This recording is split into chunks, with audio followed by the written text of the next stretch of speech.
अस्सलामुअलैकुम।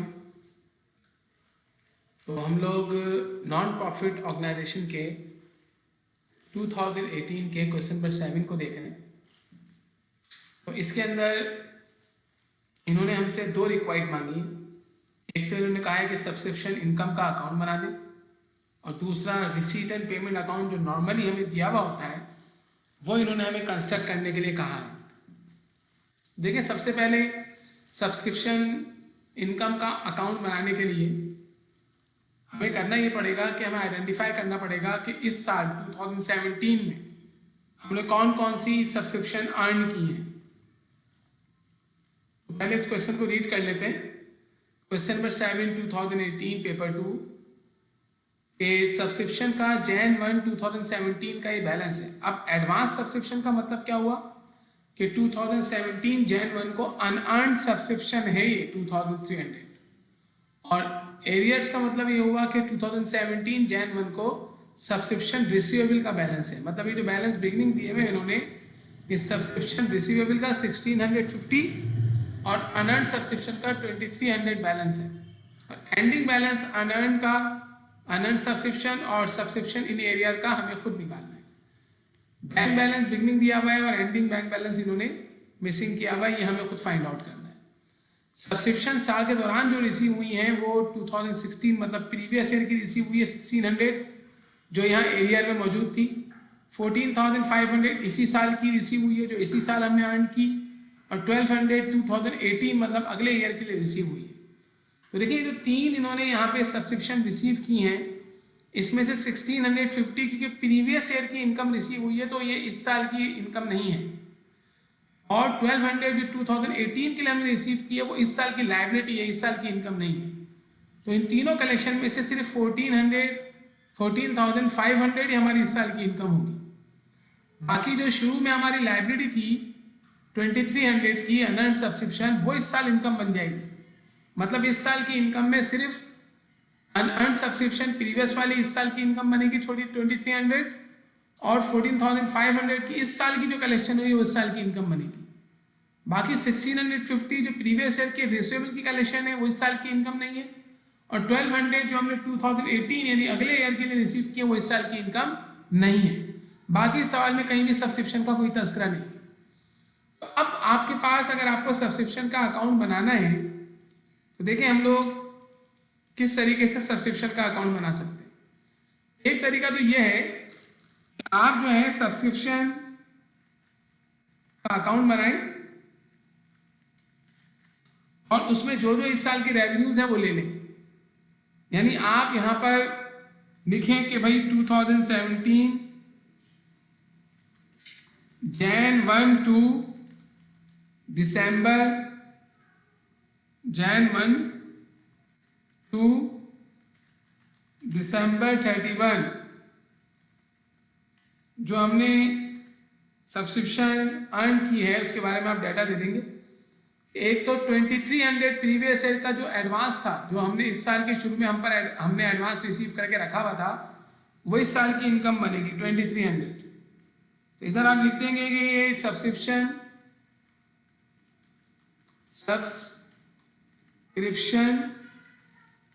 In advance कौन से ईयर वाली, 2016 वाली, ये हमने जो है अर्न कर ली है। तो ये 2016 की थी, मतलब कि इस साल के शुरू का बिगनिंग बैलेंस लिख सकते हैं। यानी आप इसको ऐसे भी लिख सकते हैं 2017 बिगनिंग,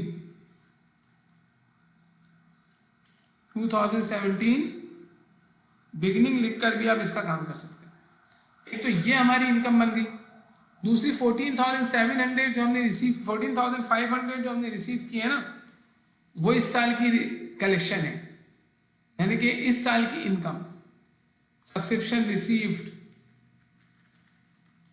ये वाला जो रिसीव्ड है, सिर्फ यही रिसीव्ड इस साल की इनकम बनेगा।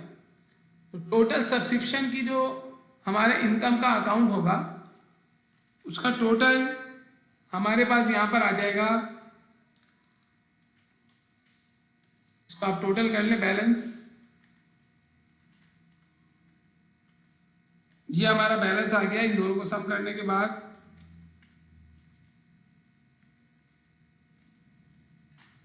16,800, ये 16,800 ही है जो हमारे पास जो है इस साल इनकम एंड एक्सपेंडिचर अकाउंट में जा सकता है।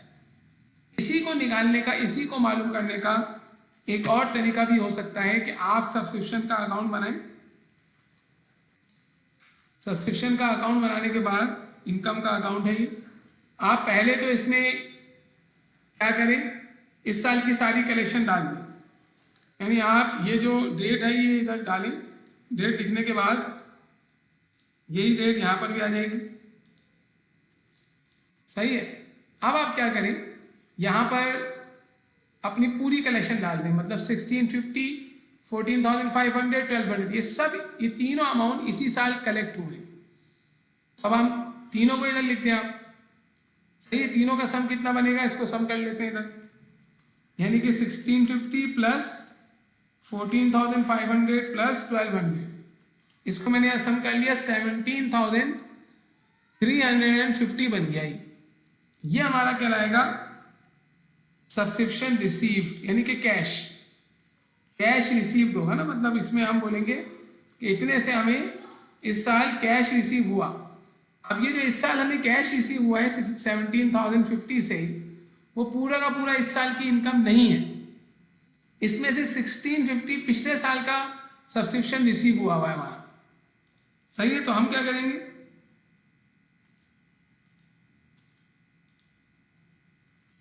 हम इसको यहाँ डेबिट कर देंगे कि 1650 इस साल की इनकम नहीं है, और इधर लिख देंगे कि ये सब्सक्रिप्शन रिसीवेबल बिगिनिंग था, जो कि ये कलेक्ट हुआ है और ये इस साल की इनकम नहीं है, तो हमने इसको यहाँ से हटा दिया, सही है भाई। तो इस तरीके से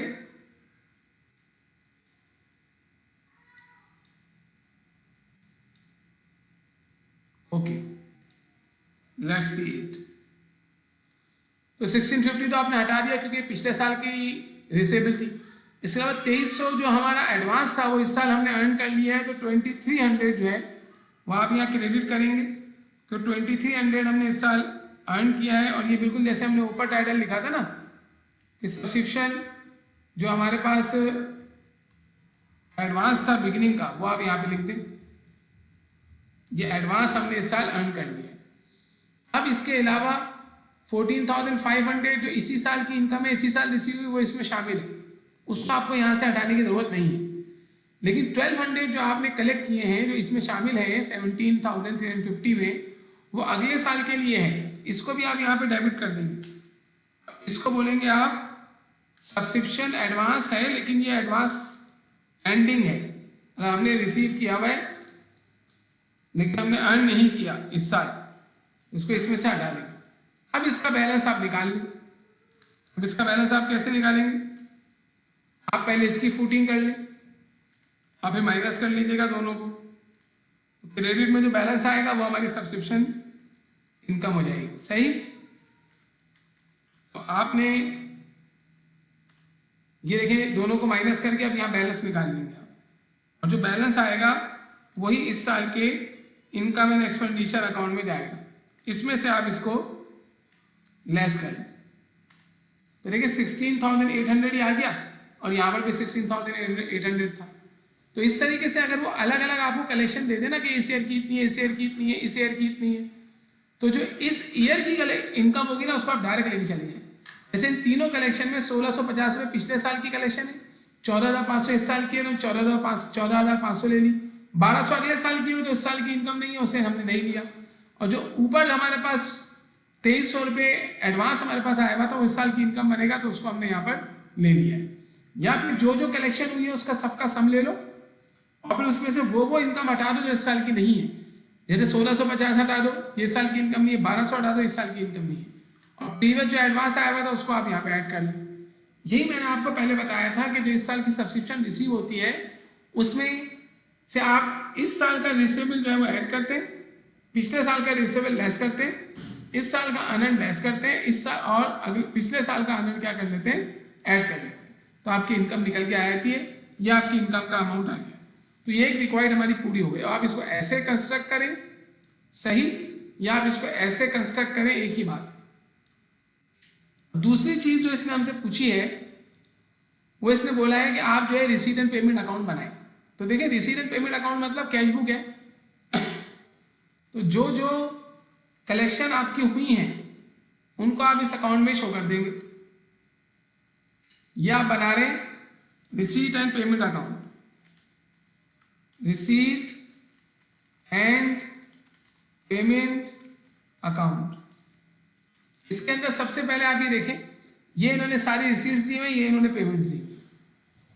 अब रिसीट एंड पेमेंट अकाउंट में डेबिट साइड पे सारी रिसीट्स आती हैं और क्रेडिट साइड पर सारी पेमेंट्स आती हैं। सबसे पहले आप डेट लिखेंगे, जैसे यहाँ पर हमने डेट लिखी थी वही डेट यहाँ पर आ जाएगी। ऐसी डेट, ये जो कलेक्शंस हैं कब की हो रही हैं, साल के दौरान की, तो आप ये डेट इधर मेंशन कर देंगे। इधर भी डेट आपने मेंशन कर दी, इधर भी डेट मेंशन कर दी। सबसे पहले तो आप कैश का बैलेंस बीडी लिखेंगे। बैलेंस बीडी मतलब साल के शुरू में कितना कैश था, ये उन्होंने बताया है 7,900। सही है भैया, आ गया 7,900। इसके बाद अब जो जो कलेक्शन हुई हैं उनको हम देख लेते हैं। ये 3 कलेक्शन हुई है, तीनों यहाँ आएंगे। तो पहले तो आप लिखेंगे सब्सक्रिप्शन 2016 की रिसीव हुई, सब्सक्रिप्शन 2017 की रिसीव हुई और सब्सक्रिप्शन 2018 की रिसीव हुई। जो जो रिसीव हुई है वो सब यहाँ मेंशन होगी, भले साल की इनकम हो या ना हो। तो 1650, 14,500 और 1200, ये हमारी सारी इनकम आ गई। इसके अलावा amount receive from sale of old machine, ये भी इधर आ जाएगा, ये भी हमने इसी साल रिसीव किया है। तो आप यहाँ लिख दें amount received from sale of old machine. ये आपके पास एक और कलेक्शन आ गई, कितनी आ गई 20,000 की। इसके अलावा आपके पास और क्या कलेक्शन है, इन्होंने बताया डोनेशन रिसीव्ड। डोनेशन रिसीव्ड भी इस साल की कलेक्शन होगी, इसको भी आप लिख लें, वो कितनी है 7,000। ये कलेक्शन साइड आपने पूरी कंप्लीट कर ली। सही, अब आप आएंगे पेमेंट साइड पर। पेमेंट साइड पर इन्होंने साफ सीधा हमें बता दिया है कि रेंट की पेमेंट हुई है। आप ये लिख देंगे कि भाई रेंट की पेमेंट हुई है। दूसरी इन्होंने इंश्योरेंस की पेमेंट की है। तीसरी इन्होंने सन्ड्री एक्सपेंस की पेमेंट की। ये पेमेंट्स हो गई, ये सारी पेमेंट्स भी आप यहाँ पे शो कर देंगे। तो अब पेमेंट देख लेते हैं। 4,200 की पेमेंट हुई है, 2,430 की पेमेंट हुई है, 3,600 की पेमेंट हुई है। अब ये पेमेंट निकालने के बाद ना आपको जो हमारे पास रिसीट एंड पेमेंट अकाउंट बन रहा है, इसका एंडिंग बैलेंस निकालना हो कैश का। वो कैसे आप निकालेंगे, ये देखें आप। सबसे पहले तो आपको पता है कि रिसीट साइड ही बड़ी होगी, नॉर्मली तो रिसीट साइड ही बड़ी होती है। तो आप रिसीट साइड की फुटिंग कर लें या फिर आप टोटल कर लें डायरेक्ट रिसीट साइड को। रिसीट साइड को टोटल करेंगे तो ये देखें हमारा रिसीट साइड का टोटल आ गया। यही टोटल यहाँ भी आ जाएगा क्योंकि पेमेंट कम होगी। अब आप ये जो पेमेंट का अमाउंट है ना, इसको रिसीट में से लेस कर लेंगे तो आपके पास बैलेंस आ जाएगा। दैट इज बैलेंस सीडी, यानी एंडिंग कैश का बैलेंस आपके पास फाइंड आउट हो जाएगा।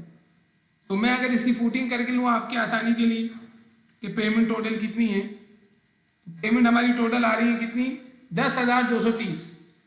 तो आप ये टोटल रिसीट में से, मतलब टोटल जो आपका डेबिट साइड है उसमें से क्रेडिट साइड लेस करें तो देखें एंडिंग कैश का अमाउंट आ गया आपके पास 42,020 रुपीज।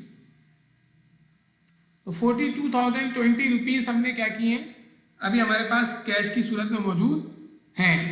ये हमारा receipt and payment account complete हो गया। तो ये इन्होंने मांगा था। देखिए बहुत सिंपल है, बिगनिंग बैलेंस लिखो, सारी रिसीट्स लिख दो, सारी पेमेंट लिखो, फिर रिसीट में से पेमेंट को लेस कर लो, एंडिंग बैलेंस आपका फाइंड आउट हो जाएगा। अब ये इन्होंने लिखा है ना कि बैंक बैलेंस का एंडिंग बैलेंस निकालो, ये पूरा इन्होंने यहाँ लिख दिया है कि सारी पेमेंट और रिसीट जो है बैंक के थ्रू हो रही है। तो जो बैंक का एंडिंग बैलेंस इन्होंने नहीं दिया वो ये रहा बैंक का एंडिंग बैलेंस, तो ये हमने फाइंड आउट कर लिया।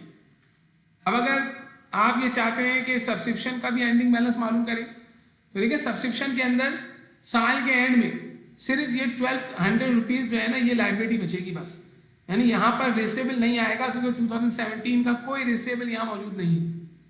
लेकिन एडवांस हमने रिसीव किया हुआ है 1200, तो यहाँ पर एंडिंग बैलेंस में आएगा सब्सक्रिप्शन एडवांस 1200 रुपीज़, बस इसके अलावा कुछ नहीं आएगा। नहीं, अगर आप इसको मेंशन करना चाहें तो आप यहाँ पे लिख दें कि भाई सब्सक्रिप्शन इनकम जो है इस साल की सब्सक्रिप्शन इनकम हमारी क्या है, वो है 16,800 और सब्सक्रिप्शन इन एडवांस 2017 के एंड में हमारे पास 1200 रुपीज़, इसके अलावा कुछ भी नहीं आएगा। सही है, तो ये हमने पूरा जो है क्वेश्चन आपको सॉल्व करवा दिया। इस तरीके से इसको सॉल्व करेंगे, या तो आप सब्सक्रिप्शन का अकाउंट ऐसे बना लें, डायरेक्ट इनकम डाल दें उसमें, या फिर आप सारी कैश रिसीव डालकर उसमें से प्रीवियस ईयर का रिसीवेबल हटा दें और इसके अलावा जो प्रीवियस ईयर का अनंत था उसे ऐड कर दें, इस साल के अनंत को लेस कर दें। अब अगर इस सवाल में इस साल का रिसीवेबल भी दिया हुआ होता तो हम उसको यहाँ पर डाल देते, क्योंकि इस साल का जो रिसीवेबल है उस साल की इनकम होती है, उसको हम क्रेडिट साइड पर डाल के ऐड कर देते। और यहाँ भी हम डायरेक्ट रिसीवेबल का अमाउंट लिखते हैं, यहाँ पर इस जगह रिसीवेबल का अमाउंट आता, वो इधर भी इनकम को बढ़ाता है, यहाँ भी इनकम को बढ़ाता। इसके अलावा एंडिंग बैलेंस में हमारे पास सिर्फ ये मौजूद है ना अभी सब्सक्रिप्शन रिसीव इन एडवांस, हम यहाँ पे सब्सक्रिप्शन रिसीवेबल भी लिख देते कि सब्सक्रिप्शन रिसीवेबल भी 2017 के एंड में मौजूद है। सही है, जज़ाकल्लाह।